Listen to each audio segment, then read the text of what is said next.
บัดนี้โนวาสงสารนาวิธานาทุกสองโลกนี้พอเที่ยงมันเสมอดำดังนิพพานป่าช้าก่อนดอกไผ่บานล้วนหมกมุ่นด้วยตัณหาเวทนาทุนทุกข์บ่เหือดหายวายเวรบ่เคยเห็นเคยสอกระดูดีเบามวนจังว่าในโลกล้วนเสียนทวนขัวสุขุไผก็มีดอกก็ผลมันเป็นเรื่องธรรมดาพระสัมมาทรงสอนเทศนาจะแจ้ง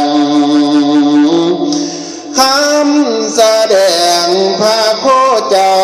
สังขารเฮานั้นปวนแปรหัวละแม่คำเพิ่นเว้าบัดยามเศร้าเขียดบ่ทันถ้ายายมีก็หักเป็นจังสันเศร้าโย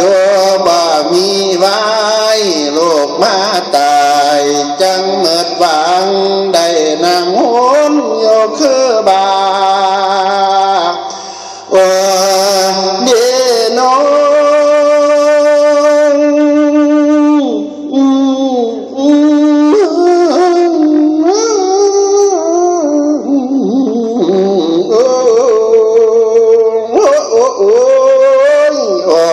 สงสารนามโอ้ว่าสงสารนาสงสารตาของเจ้านี้คำเอ้ยหัวใจแม่มันเจ็บปวดเต็มที่ย้ำเมียนหอบเจ้าทายไว้คือเจ้าสิญามา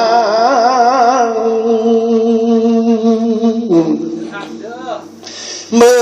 องจังเอิงคือเสียจาดอกปากเบาอันตานต่อมันดาจังมีความในใจลูกมาหาอยากจะเว้าแห่งเบิ่งไปแห่งเศร้าถ้ายายมีน้ำตาลัง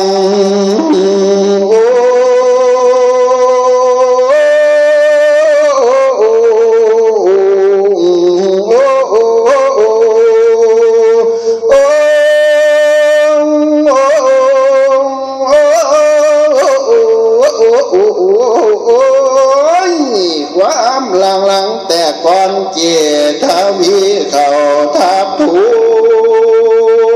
มโอ้คำเอ้ยแม่นิยานแต่บ่มอมมันจากจีมอละนาความโศกาเผาใจรถซ้ำไฟกองหาขีดไปเห็นดวงหน้าแต่เจ้าไว้ได้ทมมอยเมียได้อ้อยอดอุ้มเอาเจ้าขึ้นใส่เผา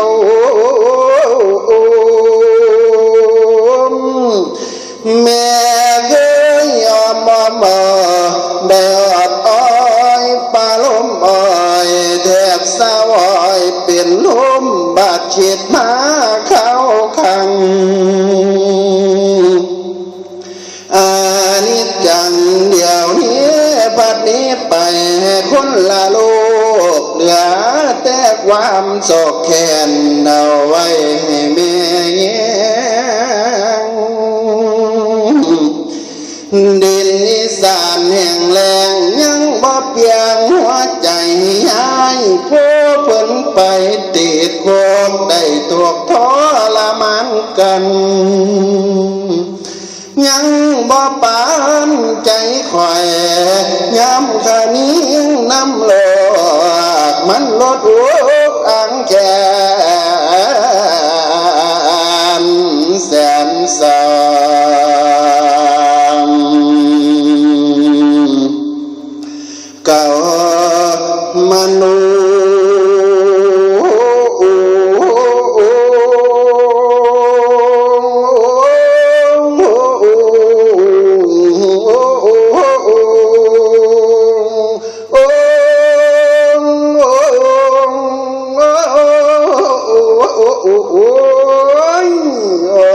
คำเอ้ยแม่เหลือให้แม่นี่คิดต่อบวกน้ำกะแล้วเป็นตมว่าสิชมลำดวนบัดเหี่ยวเฉาลอยดวงคิดต่อดวงใจลาคุณมาหาสิเลี้ยงแม่กะปันเดียตั้งแต่หมกที่เจ้าทายไว้จากสิเบาใส่ผู้ใด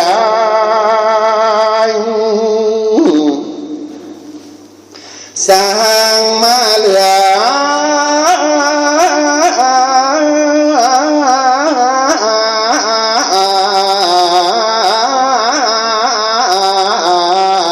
กะใจดี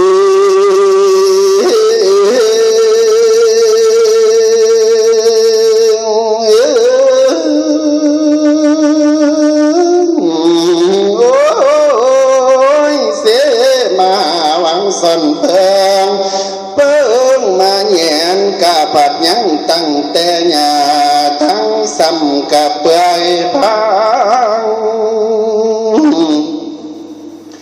นี่ล่ะน้อเปิ้นว่าบุญหัวตัวบ่เคยได้คิดสร้างกังหมเป็นพญาศาสตร์มีโลกเป็นมหาผู้เดียวก็ตายจอยถ้ายายมีน้ำตาใหญ่ยืนเวิ้นเวิ้นอยู่คือว่าวหลดเท้าไงดอกจังหม่อนสวรรค์โอ้เอากาสานแห่งทุกหลายกำแห่งพอยรอบีบคาสั่นแล้วตื่นในมันเจ็ดนายลายเด้อ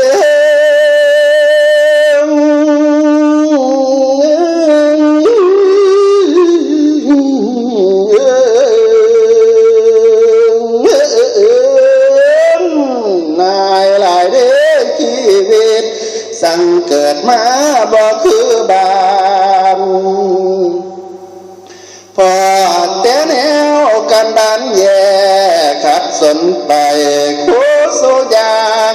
หน้ากะมีให้เดียวเฮียนกำลังห่างฟ้าแอมแม่นแคบตองสมโมญาติพี่น้องบ่อยากแววเฮหาใหญ่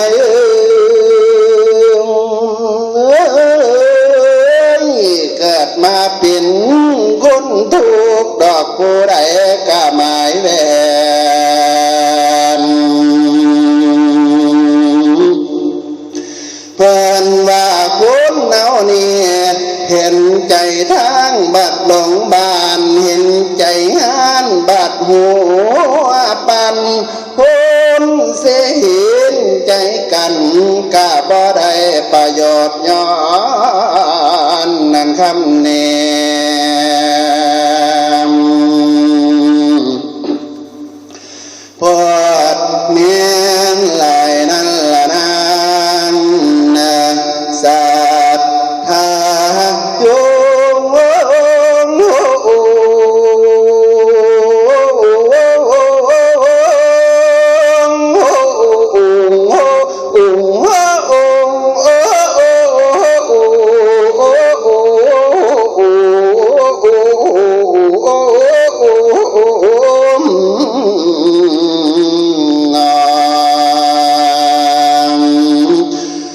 โลคำเอ้ยแม่นว่าเมียจอนี่เกิดมาทุกข์ยากหายต้อยตำอับเฉากะตามทอนแม่สิทำกองบุญสงกุศลไปจนได้อย่าเสียใจเด้อลามาสาเดคำมาคืนเมื่อบา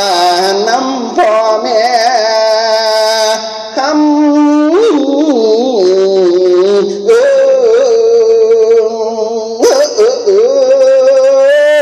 แม่งยกแก่ไฟกำเหนือไตกระจงไว้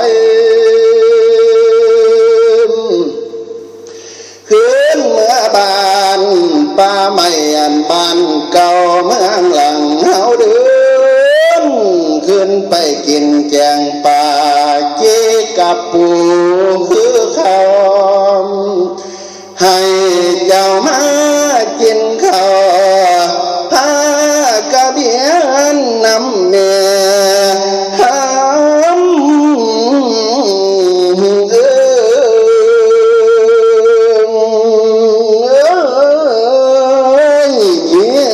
ปลาดอกปิ่นปิงผสมจำแก้วบองเดี๋ยวนี้ฝูงพี่น้องบอมบำลุงอ่างนะเพิ่นหักมาคอยคงเจ้าสองดังน้ำเจ้ามาสาเด้อลาให้เจ้ามาดี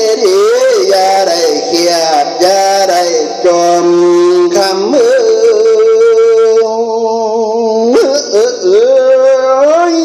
คำใดขอไม่เจ้าวางให้เจ้าวางใส่น้ำเอามือคันคำใส่ขี้ตม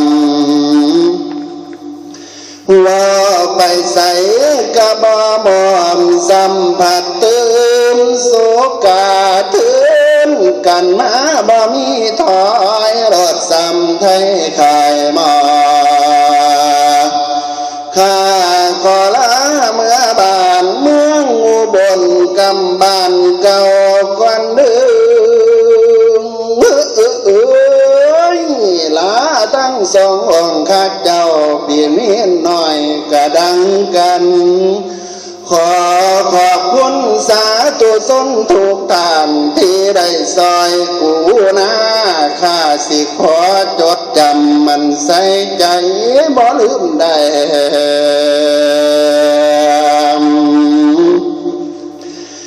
นิมนต์ไปบนรวมน้ำกันกับพ่อแม่เนี่ยเดือมนต์ไปแวะบางต่างให้อุ่นกระจายเบาเท่านั้นสองตายายกะจังใดกับเจ้าเมืองอุบลนารู้ตนชีวิตผู้ยากจนหุนไอสิขอเสาลงไว้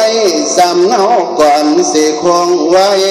ขอบพระคุณท่านอาจารย์สำรวยผู้เพิ่นเขียนเขียนแต้มนิทานแหล่แต่งก่อนขอบคุณสาธุชนพี่น้องโยมญาติผู้ฟังฉันจังเห็นกันเข้าหลังสิสั่งความเพียงยอ